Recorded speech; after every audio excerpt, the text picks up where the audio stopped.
I told you to stay off this set and never come back. I love that. I love that. And I want you to do this right. You either do it right or you get off the set. You hear me?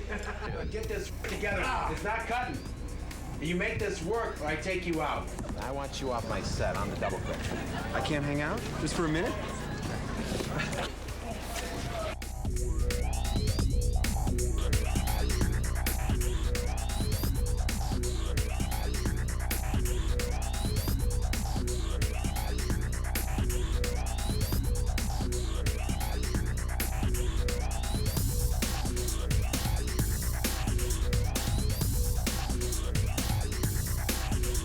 Sam, he's a character. I've heard the stories about how he's been a fan since he's a kid. Spider-Man is history. This movie will make history. It's a classic from the get-go. And you need someone there who says, I respect that. I want to make it edgy. I want to make it a high-action adventure. But I have to tell a story here that anybody can see. Sam grew up having Spider-Man painted on the wall in his room, which is the best kind of a man to take the helm for a movie like that. What Sam's good is rooting all the fantastical elements with a reality, which is sort of conventional wisdom, but I felt that all the time, that he always would start out with a very down-to-earth concept and then kind of spin off on that. He has such a great imagination, and I hear him talk about Spider-Man, and his eyes sparkle.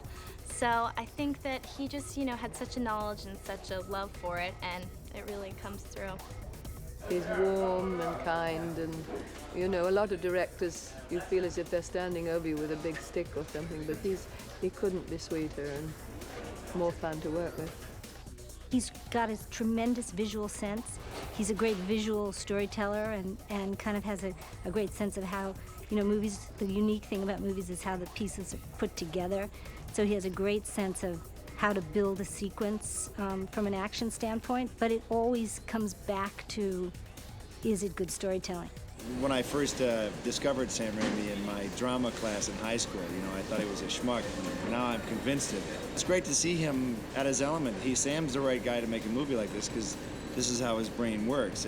Things are magical and fanciful, and now he's got the raw cash to make it happen. There's a lot of filmmakers who would be lost in this environment, but with Sam, this is his world. This is what he does best.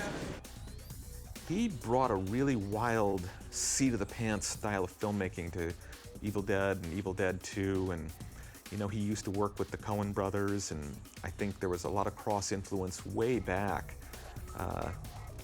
which went into the early Coen brothers film and Sam's films, and in their own crazy ways, they were both very influential. Spider-Man had real personality, had real problems. The character of Peter Parker was a real kid in high school, and the Spider-Man comic books were more about how these superpowers affected his real life. So I could really relate to those stories in the early Spider-Man comic books in the 60s and 70s, and he became one of my favorites. Well, I always would admire as a kid how the artists in comic books had to come up with one illustration that told the story. You'd see these very dramatic presentations in the comic books, and they had to depict exactly what was happening in the drama. I would read these comic books and learn a lot about how to tell a story with pictures. I had never made a type of picture that was widely commercially popular. I usually make dark and stranger type pictures that appeal to the general public.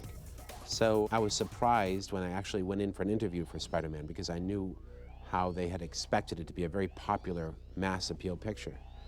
And all I did was explain to the executives what my love for the character was, all the great things that I had seen Stan Lee and the great artists and writers at Marvel create over the years, and I told them how much I loved it and what aspects I loved about it.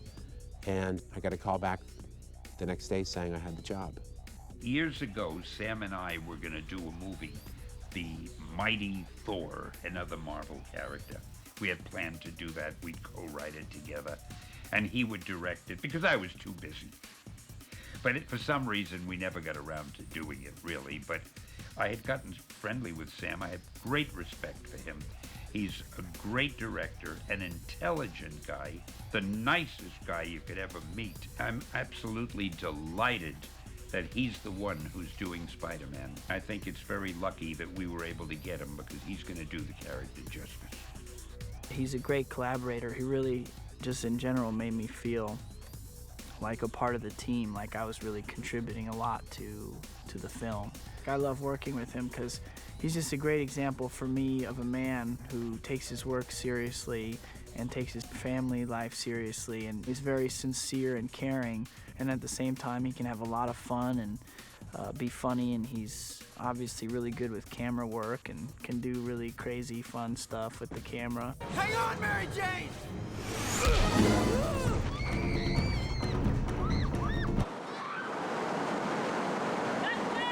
Kirsten, I forget, did you want the movie to be good or bad? Why? I have to ask if I can ask you for one more quarter speed faster. He's so intelligent, so funny on set, and just makes it like a really calm atmosphere where this set could be like, you know, everybody's stressing out, because everybody's stressed out around him, and he just keeps everybody calm and like good-natured, and he's a you know, a good role model. I love working with Sam. He's collaborative, which is great because I really like to participate in the thinking process that goes into the making of the movie. And he understands what it is that he wants in terms of the action of the character, the personality of the character's motion, the personality of the character's presentation, and the graphic quality of the film. I've never learned so much making a picture as I made this one. There were so many aspects of filmmaking that I had learned over the last 20 years that I had to draw upon to make this particular picture.